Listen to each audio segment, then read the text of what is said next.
Actually, unfortunately, I understand the pain because my son Terrell Bosley, at the age of 18, was shot and killed on the grounds of a church, and that was in 2006. And things are still happening here in my city, Chicago, mostly in the Black and Brown community. Just year to date, we had 242 people shot, and we got 51 dead. And we just in February, like early February. So for one, what I know that we need to do, we need to address the trauma in our communities. And in order to address the trauma, we have to address what's causing the trauma. And some of the things that's addressing the trauma is in the communities in Chicago. I mainly speak about Chicago and in our city of Chicago. Some of our neighborhoods are like a third world country. So we have to invest in building up our communities and then give people living wages and job opportunities. And our education system is lacking. So that definitely needs to be improved. And then we need to offer trades to our young people because everybody's don't want to go to college. And then we got to solve these murder cases. In the city of Chicago and our communities, 85% of the cases remain unsolved. So we constantly in trauma every single day. And if we don't address the issue, start from the root causes of this, we're going to continue to be in the situation that we are in.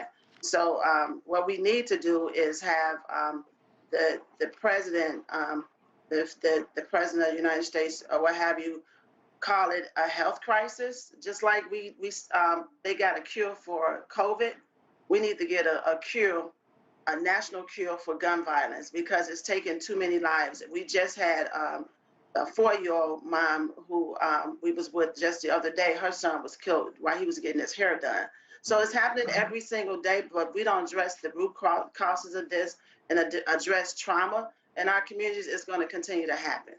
Yeah, Pamela, it seems like, we kind of focus on these numbers, but for every number, there's a name, like your son's. And this violence, this trauma, kids growing up in these kinds of environment, you have to think that hope's also something that's missing for them when they're living in these kinds of environments. How do you provide that for these kids? Well, actually, what we do is I work with a group called Purpose Over Pain. I work at a church called Saint Sabina.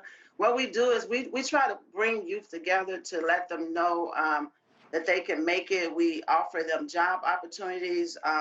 We work with youth, a group of youth called the Brave Youth Leaders. We teach them how to advocate for themselves, for their community, how to make their voices heard, and how to, get in front. They talk about what's going on. Actually, some of my youth, I don't know if you know, a group called March for Our Lives. In 2018, they did a big event. It was a youth event. They was advocating for common sense gun measures. They came together, youth from everywhere, not just from Parkland, because it was a school shooting. It was youth came from everywhere, from Chicago, and they united together, and they got some bills passed on the national level. So we have to come up with ways to save our children because I work with a group called Purpose Over Pain. We support parents that end up in this unfortunate situation. And I'm talking to 3 or 4 parents a week, burying kids, helping people bury kids. And it's just, it's a continuous thing that we have to get a hold to, but something have to be done because a lot of our people, young people in the community, they're feeling hopeless, but our goal is to build them up and let them know they're going to make it. But it's hard to keep trying to build them up when they constantly burying their friends. So something have to be done.